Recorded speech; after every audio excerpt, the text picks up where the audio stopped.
दीवानी न्यायालय परिसर में अराजक व गुंडा तत्वों द्वारा प्रार्थना अधिवक्ता तनीषा शर्मा को सोशल मीडिया पर झूठा आरोपित कर बदनाम करना व साफ छवि को धूमिल करने के लिए प्रेस वार्ता का आयोजन किया गया। प्रार्थी तनीषा शर्मा ने बताया कि पुलिस प्रशासन को भलीभांति ज्ञात है कि दीवानी के गुंडा प्रवृत्ति पर अधिवक्ता, जिनका पेशा चौथी वसूली करना व परिसर के चैम्बर पर कब्जा करना है, इसको कतरे में मुख्य रूप से ऋषिराज चौहान, उनके साथी अधिवक्ता सोनिया करदम शामिल है। ऋषिराज अपने काले कारनामों में सोनिया को इसलिए साथ रखते हैं क्योंकि वे हरिजन समाज ऐसी से है, वे किसी से भी विवाद करते व सोनिया करदम से झूठा SC/ST का मुकदमा करवा देते हैं। वहीं प्रार्थिया के साथ घटित हुआ, प्रार्थिया गत 1.5 माह में सिर्फ कानूनी कार्रवाई कर रही है एवं जांच जारी है। इन दोनों के खिलाफ सभी सबूत व वीडियो प्रशासन को उपलब्ध कराए जा चुके हैं, जबकि प्रथम विवाद 13 अगस्त 2025 के तुरंत बाद प्रार्थिया ने ऋषि व सोनिया के खिलाफ चैम्बर पर कब्जा करने व मारपीट करने की FIR न्यू आगरा थाने में दर्ज कराई गई थी, जिसमें प्रार्थिया ने स्पष्ट लिखा था कि वे दोनों कहकर गए थे कि अगर घटना की FIR उनके विरुद्ध कराई गई तो प्रार्थिया को झूठ SC/ST के मुकदमे में फंसा दिया जाएगा। उन्होंने इसी बात को अनुसरण कर, जैसा कि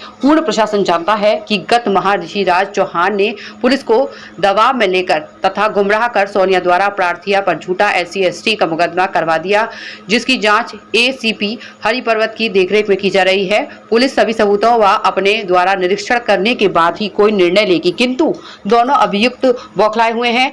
सोनिया करदम द्वारा फेसबुक पर पोस्ट किया गया है कि पुलिस कोई काम नहीं कर रही है, जिससे पुलिस के कार्यप्रणाली पर संदेह हो।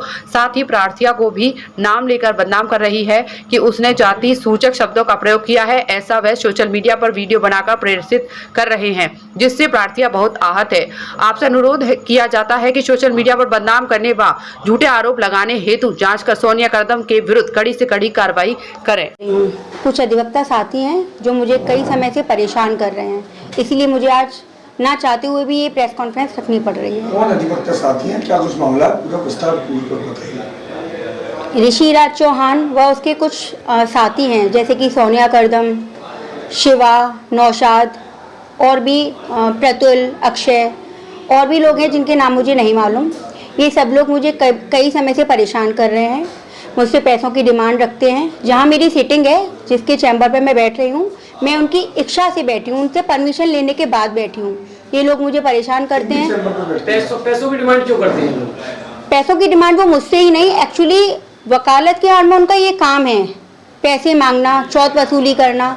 मुझसे हमेशा बोलते हैं, वो उनका व्यापार है, उनका वो वकालत नहीं कर रहे, वो काला कोट पहन के चौथ वसूली का काम कर रहे हैं, इस चीज के पैसे मांगते हैं। वकील से वकील पैसे मांग रहा है तो वकील से चौथ थोड़ी ना होगी। अब वो आधार पे तो किसी नाम से नहीं, उनका कहना मुझे नहीं मालूम। उनका कहना ये है कि अगर तेरे को दीवानी के अंदर एंटर करना है, वकालत करनी है, तो तू मुझे हर साल या तो 2.5 लाख रुपए देगी या हर महीने 20,000 रुपए देगी। मेरे मना करने पर उन लोगों ने 13 तारीख को मेरे चैम्बर पे आके मेरे साथ बदतमीजी करी। एक्चुअली जब वो ऋषिराज चौहान मुझे बोल रहे थे कि तनीषा तुम्हें मेरे को पैसे देने पड़ेंगे या तुम्हारी सीट पे कोई और बैठेगा, जो उसका मिलने वाली है सोनिया करदम, जिन्हें मैं पहले नहीं जानती थी, तो मैंने उनको मैं उस दिन दीवानी में अवेलेबल नहीं थी। मैंने ऋषि को बोला कि मैं कल आके मुलाकात करती हूँ, तब देखते हैं वो बैठती हैं या नहीं। मैं कौन होती हूँ उनको हाँ या ना बोलने वाली? मेरा चैम्बर तो वो है नहीं, वो ब्रिजेंद्र रावत जी हैं, उनका चैम्बर है, मैं उनकी परमिशन से ही बैठी हूँ। तो रावत जी ने ऑब्जेक्शन नहीं किया? नहीं, रावत जी ने कोई अभी ऑब्जेक्शन नहीं किया है, मामला भी लंबित है। आप उनके चैम्बर पे बैठ रही हैं, आप नहीं, उनकी परमिशन जी, इतनी हरकतें कर दी वकीलों ने, तो रावत जी ने नहीं, रावत शायद उनको इस चीज की इंफॉर्मेशन नहीं होगी, ना मैंने दी, क्योंकि मेरे को उन्होंने बैठने के लिए बोला। मेरे लिए यही सबसे बड़ी बात थी, दीवानी में बैठने की जगह भी नहीं होती है। जब आपके चैम्बर पे हाथापाई किया जी, एक्चुअली क्या था, 13 तारीख को मेरी जूनियर नंदिनी का कॉल आया कि मैम ऋषि और उसके कुछ साथी डंडे हॉकी लेके चैम्बर पर आए हुए हैं। 11 बजे का टाइम था, तो मैं कोई लड़ने की मंशा में नहीं थी, इसीलिए मैं मेरी मदर को बोला कि मम्मी आप एक सीनियर फेस लगता है, एक बुजुर्ग हो, आपकी बात सुन के शायद लड़ाई शांत हो जाए, क्योंकि इन लोगों का व्यवहार मुझे मालूम है, दीवानी में यही काम करते हैं, जिसके बहुत सारी वीडियोज़ एविडेंस मेरे पास हैं। तो मुझे लगा ये लोग बदतमीजी करेंगे, इसलिए मैंने यूनाइटेड बार की मैं कार्यकारिणी हूँ, वहाँ अनूप सर को कॉल किया, क्योंकि वो सेक्रेटरी हैं मेरे यूनाइटेड बार के, और अपनी मदर को मैं चैम्बर पे लेके गई। मैंने उनको बोला ऋषि को कि इस तरीके से तो नहीं बैठ सकती, इन्हें बैठना है तो फिर ये रावत जी से परमिशन लें।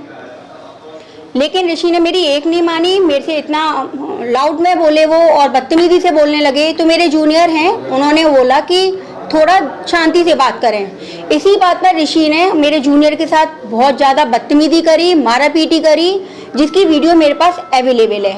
बदतमीजी इस लेवल की थी, इतनी गंदी गालियाँ दी थी उसने, जो मैं अभी आपके सामने बोल नहीं सकती। अब आप क्या चाहती हैं?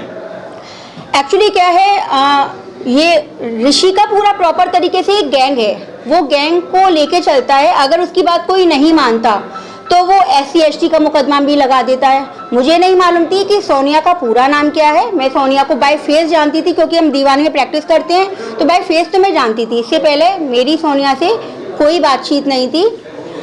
अब जब लड़ाई शांत हो गई, मैंने उसको बोला कि अगर तू लड़ाई शांत नहीं करेगा तो मैं पुलिस को, मेरे साथ जब ये घटना हुई तो मैंने ऋषि को बोला कि अब मत लड़, यहाँ से जा, वरना मैं पुलिस को बुलाऊंगी। मैंने पुलिस को कॉल भी किया, लेकिन फ़ोन नहीं लग रहा था। तो मेरी जूनियर भाग के, जो पुलिस दीवानी में अवेलेबल होती है, उनको लेकर आई। मामला शांत हुआ। तब ऋषि मुझे धमकी देके गया, तुझे और तेरे परिवार को मैं SC ST मुकदमे में फंसाऊंगा।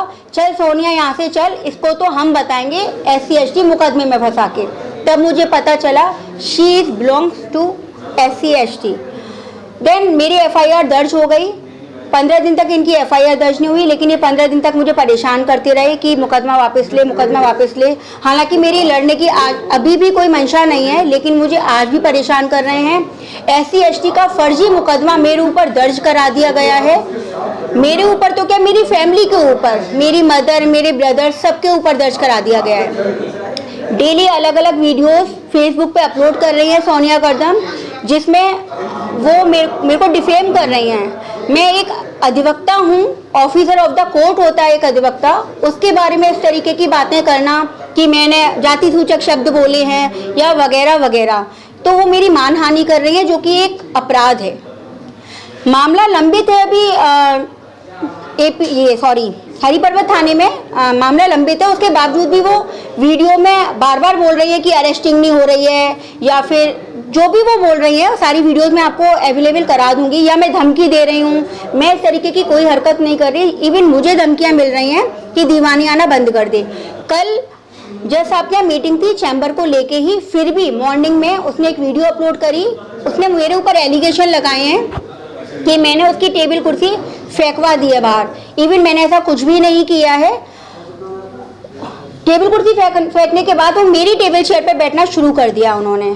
और मामला लंबित होने के बाद भी वो, मेरे को पुलिस प्रशासन पे पूरा भरोसा है कि वो फेयर इन्वेस्टिगेशन करेंगी, लेकिन वो फिर भी सोनिया मेरे को डिफेम कर रही हैं। मैं मानसिक तनाव में हूँ बहुत ज़्यादा, इसीलिए मुझे आज ना चाहते हुए भी प्रेस कॉन्फ्रेंसिंग करानी पड़ी है। आपने इसकी शिकायत बार काउंसलिंग से क्यों नहीं करी? बार काउंसलिंग के लिए भी की जाएगी, लेकिन मेरे क्लाइंट्स को भगाया जा रहा है, मेरे जूनियर्स को भगाया जा रहा है। मैं पहले अपना चैम्बर संभालूं या इनकी बार काउंसिल में शिकायत करूं। हालांकि मैंने डीजे कोर्ट में, कमिश्नर साहब के यहाँ, DM साहब के यहाँ सब जगह प्रार्थना पत्र दे रखा है, और मुझे पूरा भरोसा है हर उच्च अधिकारी से कि वो फेयर इन्वेस्टिगेशन करेंगे।